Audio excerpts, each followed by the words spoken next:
Shalom Bapak Ibu yang dikasihi Tuhan Yesus. Shalom. Apa kabar? Luar biasa. Puji Tuhan, hari ini hari Minggu tanggal 26 April tahun 2020 kita bertemu di ibadah online GBIK Laguna Fluid. Mari Bapak Ibu, kita bersatu hati, kita mau datang ke hadirat Tuhan. Bapak yang baik, terima kasih Tuhan buat hari ini. Kami mengucap syukur ya Tuhan Yesus. Di tengah-tengah pandemi virus corona ya Tuhan, kami hadir Tuhan di dalam rumah kami masing-masing Tuhan.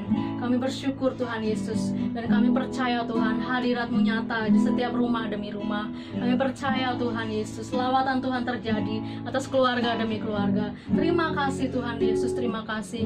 Kami mau mulai ibadah kami Tuhan, biar nama Tuhan dipermuliakan ya Tuhan Yesus. Terima kasih Tuhan, terpujilah nama Tuhan. Ajar kami Tuhan untuk selalu mengucap syukur Tuhan.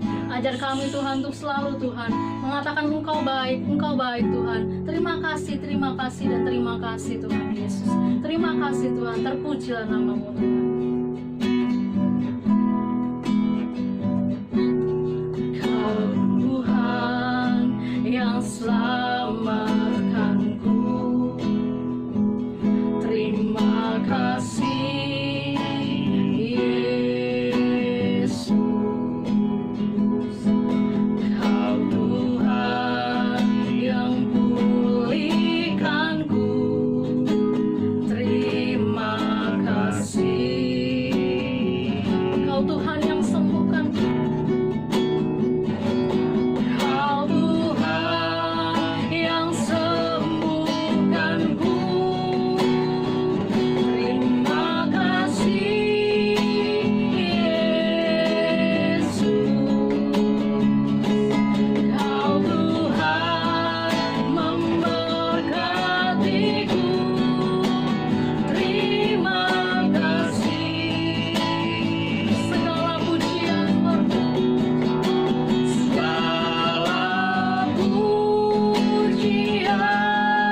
dan syukur hanya bagimu Yesus. Dengan apa kami balas Tuhan? Bahkan ku balas kasih-Mu. Segala hormat kemuliaan bagi Tuhan. Segala hormat kemuliaan hanyalah yang bagimu. Ku sembah Yesus seumur hidupku. Segala pujian dan syukur, segala pujian dan syukur hanya bagimu Yesus. Dengan apa kami balas kebaikan-Mu Tuhan? Akan ku balas kasih-Mu. Segala hormat, segala hormat kemuliaan hanyalah yang bagimu. Ku sembah Yesus seumur hidupku. Ku sembah Yesus. Ku sembah Yesus seumur hidupku.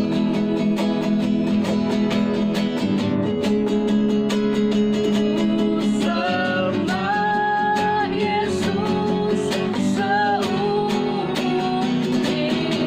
hidupku.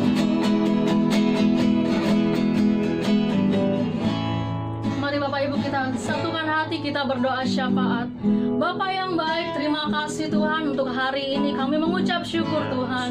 Kami bawa di dalam doa kami Tuhan Yesus. Kami mau bersatu hati Tuhan. Kami berdoa untuk bangsa kami Indonesia Tuhan. Kiranya lawatan Tuhan terjadi atas Indonesia Tuhan. Kami berdoa Tuhan, damai-Mu Tuhan turun atas Indonesia. Damailah Indonesia pun. Kami berdoa Tuhan, lawatan-Mu terjadi atas Indonesia, pemulihan demi pemulihan Tuhan.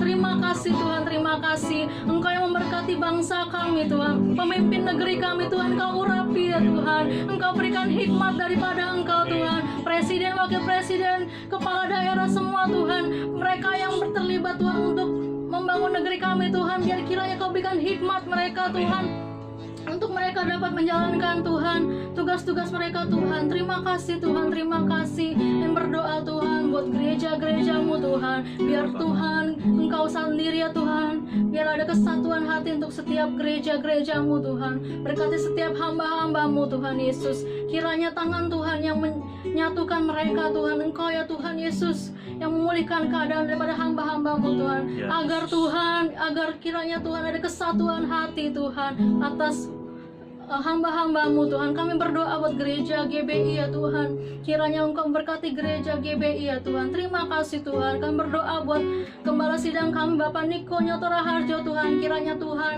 Engkau yang berikan visi lebih lagi untuk hamba-Mu Tuhan. Engkau nyatakan Tuhan isi hati-Mu atas bangsa kami melalui hamba-Mu ini Tuhan Yesus. Kami percaya Tuhan, kami percaya Engkau pakai hamba-Mu dengan dahsyat ya Tuhan Yesus. Biar nama Tuhan dipermuliakan atas hamba-Mu Tuhan. Berikan kesehatan ya Tuhan untuk hamba-Mu ya Tuhan.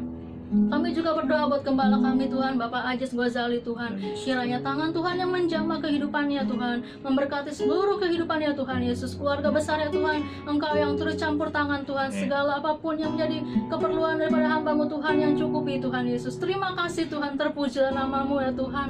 Kami berdoa buat umat-Mu ya Tuhan, buat jemaat YBIK Laguna Pluit Tuhan. Kami berdoa kiranya tangan Tuhan yang menjamah mereka Tuhan, Kau pulihkan keadaan mereka Tuhan. Mereka yang sakit Kau sembuhkan, mereka yang susah Engkau hibur ya Tuhan Yesus. Mereka yang berbeban berat Tuhan, Kau berikan kelegaan Tuhan. Karena kami percaya Tuhan Yesus, Engkau Allah yang berserta dengan kami Tuhan. Siapakah yang dapat melawan kami Tuhan? Sungguh Engkau Allah yang hebat, Kau Allah yang dahsyat ya Tuhan. Kami percaya Tuhan, umat-Mu Engkau selamatkan Tuhan, umat-Mu Kau lindungi ya Tuhan Yesus. Terima kasih Tuhan, terima kasih. Terpujilah nama-Mu Tuhan. Terima kasih Tuhan Yesus. Hanya dalam nama Tuhan Yesus kami berdoa dan bersyukur. Haleluya. Amin. Mari kita angkat satu pujian. Bapakku yang baik. Haleluya.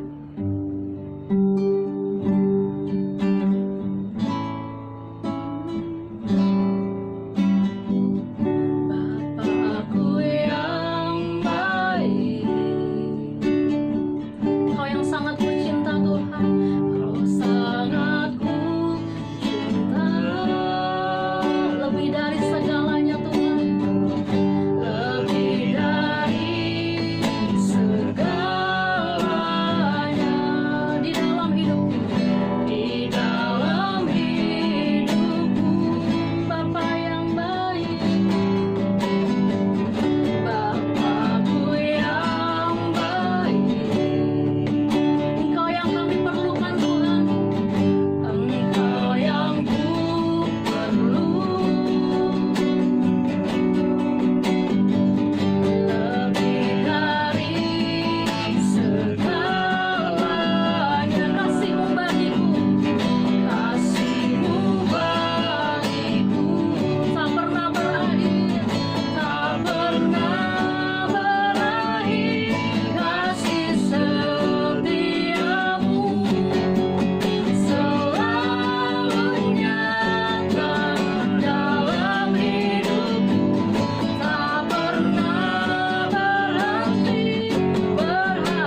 kami mau mendengarkan firman-Mu Tuhan. Urapi kami, urapi hamba-Mu yang menyampaikan Tuhan. Biarkan kiranya Tuhan, kami boleh dengar apa yang Engkau kehendaki ya Tuhan. Biarlah isi hati-Mu Tuhan. Boleh kami dengar pada hari ini Tuhan. Dan kami boleh menjadi pelaku firman-Mu Tuhan. Terima kasih Tuhan, terima kasih ya Tuhan. Mari Bapak Ibu, kita buka hati kita lebar-lebar buat firman Tuhan. Biarlah firman yang mengubahkan, firman yang memerdekakan, itu boleh kita dapatkan pada hari ini. Terima kasih Tuhan Yesus, Engkau dahsyat, Engkau baik ya Tuhan. Hanya di dalam nama Tuhan Yesus kami sambut firman Tuhan. Haleluya. Amin.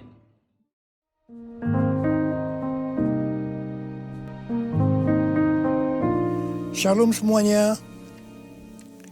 Pada saat COVID-19 menjadi pandemi, kita harus bersiap-siap untuk memasuki krisis ekonomi. Krisis ekonomi dapat memicu krisis sosial. Sekarang kita mulai memasuki krisis ekonomi secara global, termasuk di Indonesia. Kita harus banyak berdoa agar krisis ini tidak berlarut-larut sehingga menimbulkan krisis sosial. Pada tanggal 17 April 2020, SMRC, yaitu Saiful Mujani Research and Consulting, merilis survei yang dia dapatkan. Survei menunjukkan bahwa 67% rakyat Indonesia mengatakan kondisi ekonominya semakin memburuk sejak pandemi COVID-19. Sebanyak 24% mengatakan kondisi ekonominya tidak mengalami perubahan. Dan hanya 5% mengatakan kondisi ekonominya lebih baik. Mayoritas masyarakat Indonesia, yaitu sekitar 77%, menganggap COVID-19 mengancam pemasukan atau penghasilan mereka. Survei juga menyebutkan bahwa sekitar 25% warga atau 50 juta warga dewasa sudah tidak bisa memenuhi kebutuhan pokok tanpa pinjaman. 15% warga mengatakan bahwa tabungan mereka hanya cukup untuk beberapa minggu. Sedang 15% lainnya warga mengatakan bahwa tabungan yang dimiliki hanya cukup untuk 1 minggu. Melalui hasil survei ini, kita bisa melihat bahwa kondisi ekonomi rakyat Indonesia dalam keadaan tidak baik. Sekali lagi kita harus banyak berdoa tentang hal ini. Dalam doa ini kita harus berkata, pertolongan kita adalah dalam nama Tuhan yang menjadikan langit dan bumi. Dalam nama Tuhan Yesus Kristus. Yesuslah kuatku, Yesus penolongku, kepadamu ku berseru.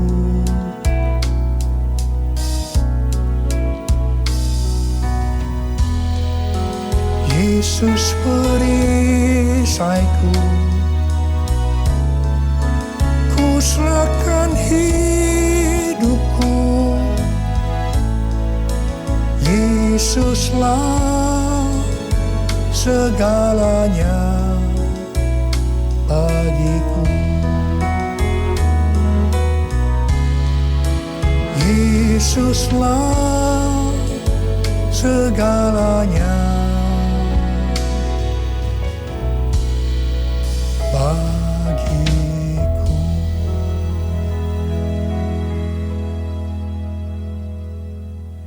Setelah Tuhan Yesus bangkit, sebelum kenaikannya ke sorga, Tuhan Yesus mengunjungi murid-muridnya yang sedang mencari ikan di Danau Galilea.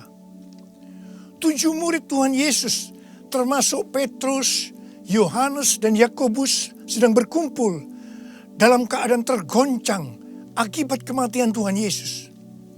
Mereka dalam keadaan ketakutan.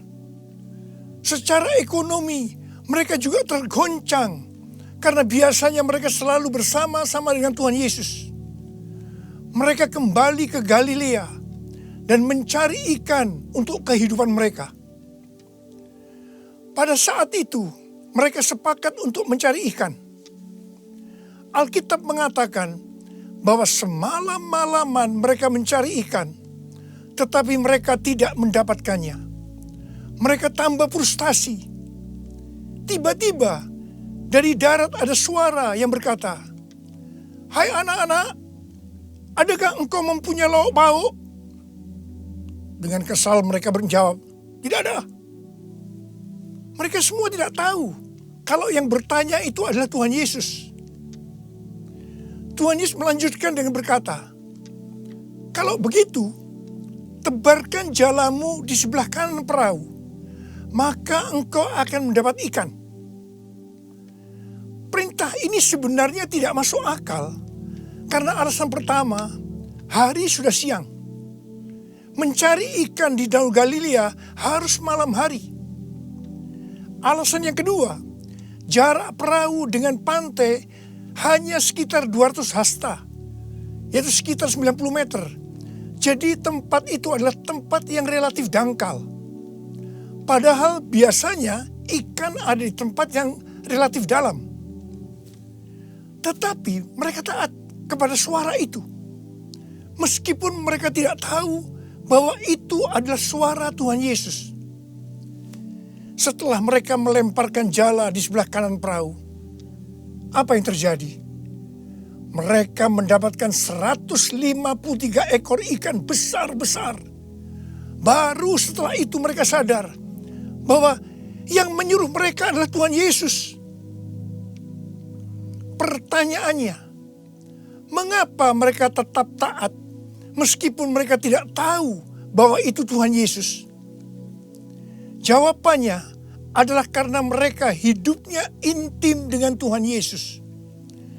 Pada masa kesesakan, biasanya tidak gampang untuk mendengarkan suara Tuhan.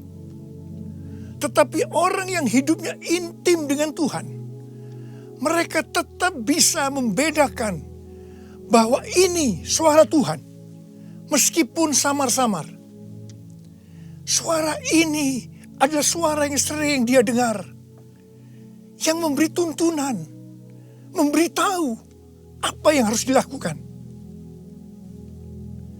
Pada saat kita memasuki krisis ekonomi sebagai dampak dari pandemi COVID-19, kita perlu mendengar suara Tuhan. Saya ulangi sekali lagi. Pada saat kita memasuki krisis ekonomi sebagai dampak dari pandemi COVID-19, kita perlu peka mendengar suara Tuhan. Garis bawahi ini. Ada 3 macam suara. Yang pertama, suara Tuhan. Yang kedua, suara hati kita. Yang ketiga, suara iblis. Bagaimana kita bisa membedakan bahwa itu adalah suara Tuhan? Yaitu kalau kita hidupnya intim dengan Tuhan. Kalau hati kita melekat kepada Tuhan. Kalau kita dipenuhi dengan Roh Kudus. Dan kalau firman Tuhan tinggal di dalam kita. Kita akan tahu bahwa itu adalah suara Tuhan. Tuhan berbicara kepada kita melalui bermacam-macam cara. Bisa secara audible. Bisa melalui firman Tuhan. Bisa melalui nubuatan.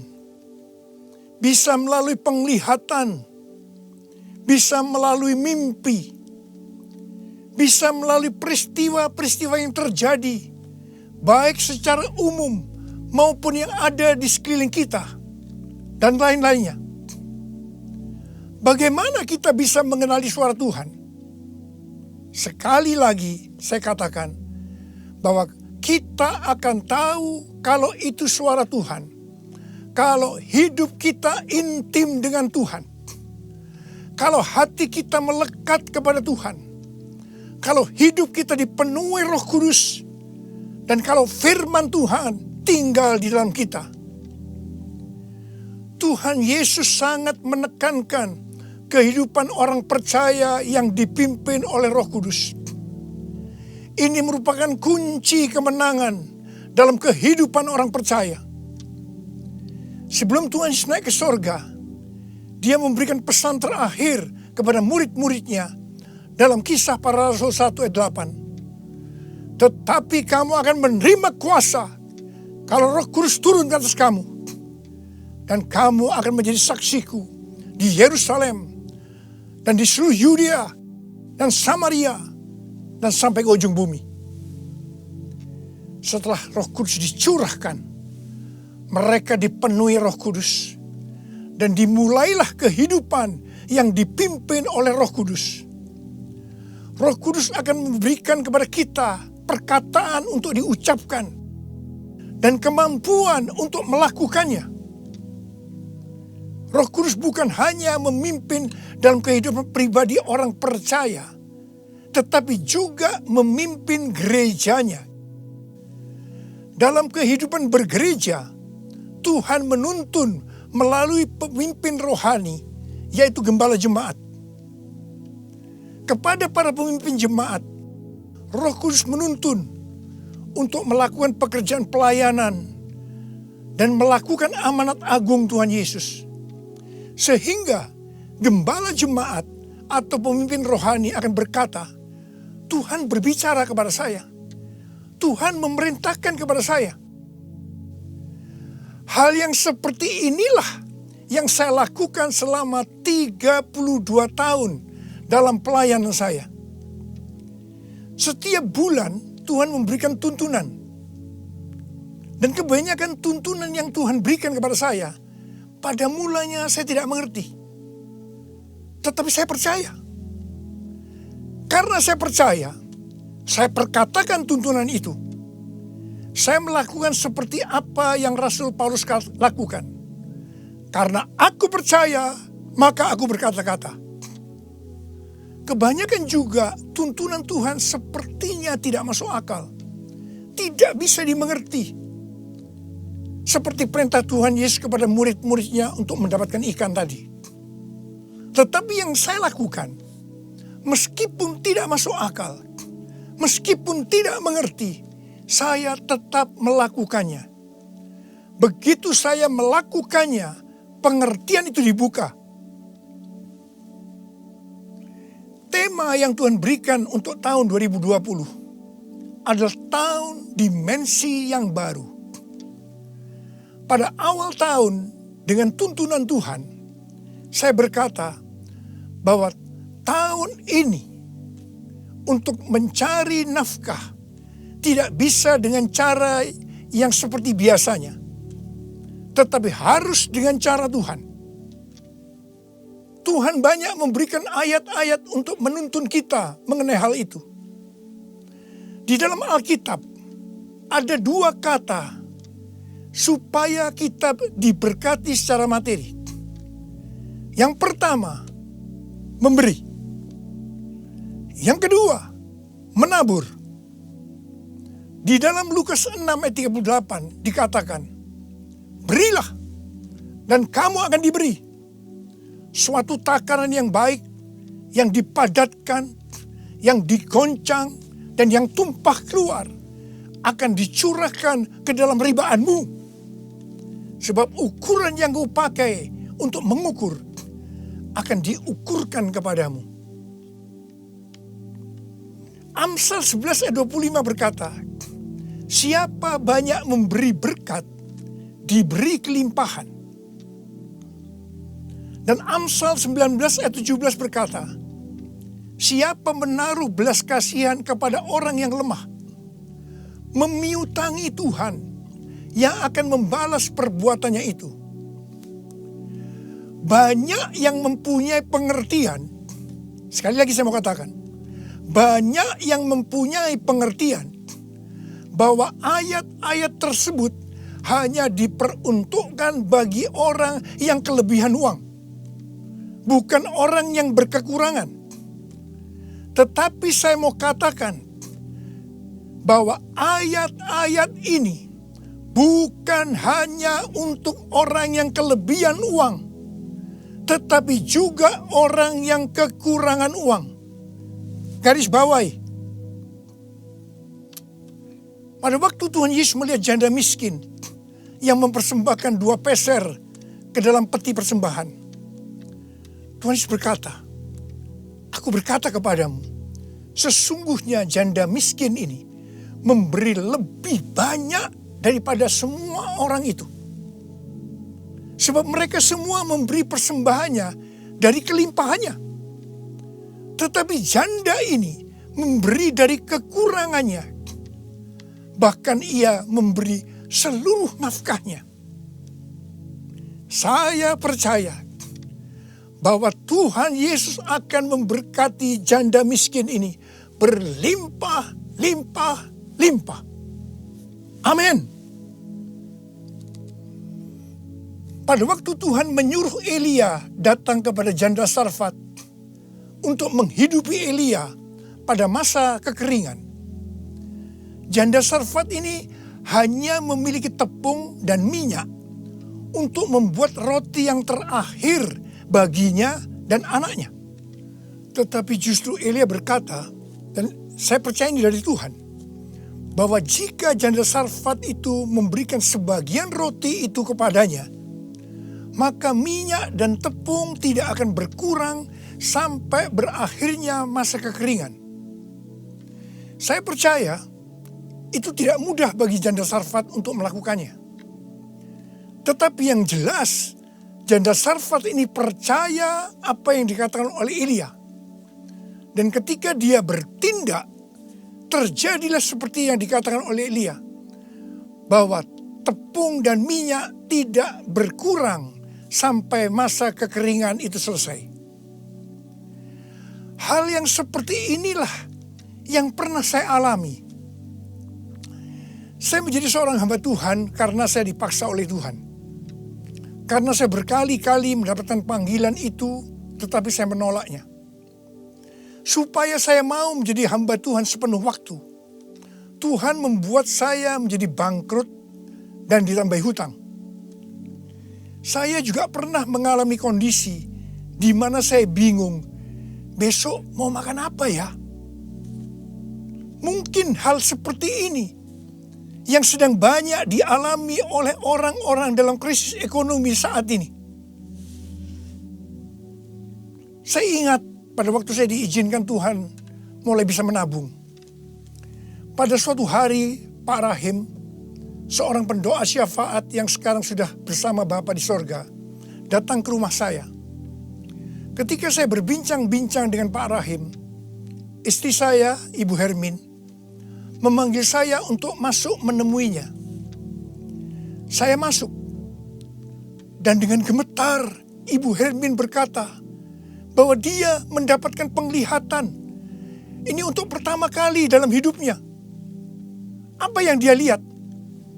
Dia melihat sebuah angka di pintu lemari sebesar 30.000. Dan Tuhan berkata kepada Ibu Hermin bahwa dia disuruh untuk memberikan uang sebesar 30.000 kepada Pak Rahim. Saya berkata, kalau Tuhan yang suruh, ya berikan aja. Ibu Hermin menjawab, berikan gimana? Itu seluruh uang yang ada pada kita. Itu semuanya yang kita punya. Saya sempat tertegun. Kemudian kita berdua menangis di hadapan Tuhan. Dan kita berkata, Tuhan, kami akan taat Tuhan. Kami akan berikan uang ini kepada Pak Rahim. Ketika uang itu saya berikan kepada Pak Rahim, langsung dia buka amplopnya. Dan dia hitung bahwa jumlahnya 30.000. Dan ketika dia tahu bahwa jumlahnya 30.000, langsung dia menangis dengan keras.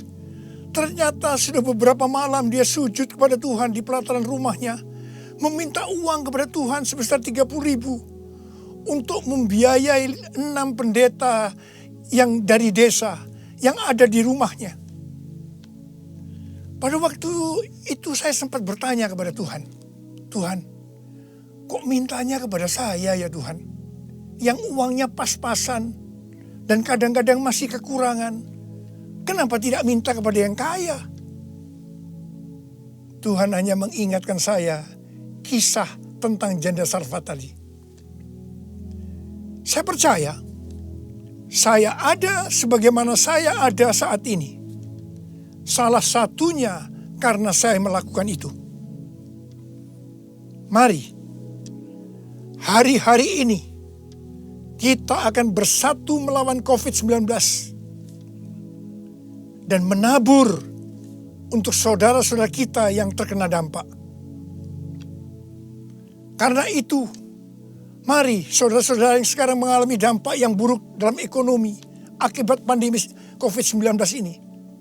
Sekali lagi saya mau katakan kepada saudara, seperti yang tertulis dalam Amsal 10 ayat 22. Berkat Tuhanlah yang menjadikan kaya. Susah payah tidak akan menambahinya.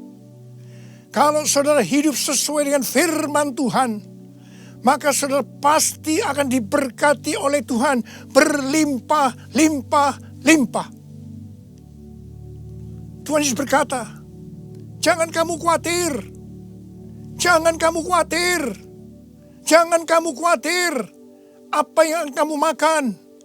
Apa yang akan kamu minum? Apa yang akan kamu pakai?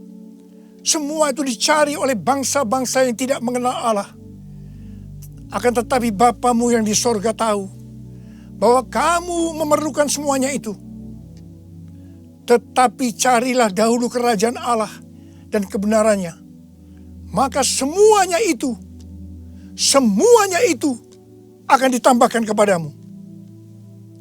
Sebab itu janganlah kamu khawatir akan hari esok. Karena hari esok mempunyai kesusahannya sendiri. Kesusahan sehari cukuplah untuk sehari. Seperti yang Tuhan katakan kepada saya untuk menghardik COVID-19 dengan segala dampaknya. Mari, saya akan ajak saudara sekarang untuk menghardik COVID-19 dan krisis ekonomi. Dalam nama Tuhan Yesus. Di dalam nama Tuhan Yesus. COVID-19, krisis ekonomi, diam, tenanglah. Kita sedang berada dalam peperangan rohani yang dahsyat melawan iblis. Dengan melakukan itu, kita mendeklarasikan kemenangan. Puji Tuhan, sejak tanggal 16 April 2020 di Indonesia, angka kesembuhan pasien COVID-19 mulai melebihi dari angka kematian. Semakin hari, perbedaan angka kesembuhan dengan angka kematian semakin besar. Saya percaya ini merupakan penghiburan dan pengharapan bagi kita semua. Tuhan Yesus baik. Tuhan Yesus baik. Saya mengajak saudara untuk masuk dalam puasa dari tanggal 10 April sampai dengan 28 Mei 2020. Saya mengajak saudara untuk menatap ke depan dengan berkata seperti yang terdapat dalam Roma 8 ayat 28. Aku tahu sekarang bahwa Allah turut bekerja dalam segala sesuatu, baik enak maupun tidak enak, untuk mendatangkan kebaikan bagi aku yang mengasihi Dia. Aku percaya melalui semua peristiwa ini, aku akan makin serupa dengan gambar Yesus. Yang berarti aku menjadi murid Tuhan Yesus. Ingat, goal kita sebagai orang Kristen adalah untuk menjadi serupa dengan gambar Yesus. Yang artinya menjadi murid Tuhan Yesus. Tugas yang Tuhan berikan kepada kita adalah untuk melakukan amanat agung Tuhan Yesus. Yaitu pergi memberitakan Injil dan menjadikan semua bangsa itu menjadi murid Tuhan Yesus. Pentakosta ketiga yang merupakan pencurahan Roh Kudus yang luar biasa di zaman now akan memberikan kepada kita kuasa untuk menyelesaikan amanat agung Tuhan Yesus. Mari saya mau berdoa buat saudara. Angkat tangan saudara. Bapa, kami hanya melihat hari-hari ini krisis ekonomi sudah melanda seluruh dunia termasuk di Indonesia. Mungkin ada banyak anak-anak-Mu yang kena dampak ini Tuhan. Tapi hari ini Tuhan, Engkau memberikan kami kunci supaya kami keluar dari masalah ini. Dan kami percaya Tuhan, kalau anak-anak-Mu semua ini melakukan apa yang Kau suruh kepada kami hari ini, mereka pasti akan diberkati oleh Tuhan. Mereka akan keluar dari krisis ekonomi ini. Mereka bukan hanya cukup, tapi malah mereka akan berkelimpahan di dalam segala hal. Terima hidup berkelimpahan. Terima kelimpahan. Terima. Tuhan, hamba berdoa bagi mereka yang sakit. Sembuh dalam nama Yesus. Sembuh dalam nama Yesus. Sembuh dalam nama Yesus. Amin. Mari angkat kedua tangan saudara, terima berkat Tuhan. Kasih karunia yang berlimpah-limpah daripada Allah Bapa di dalam Anak yang tunggal Yesus Kristus. Persekutuan yang manis dengan Roh Kudus menyertai saudara sekalian mulai hari ini sampai Tuhan Yesus datang menjemput kita di awan-awan dan bahkan sampai selama-lamanya. Yang percaya bersama-sama katakan amin.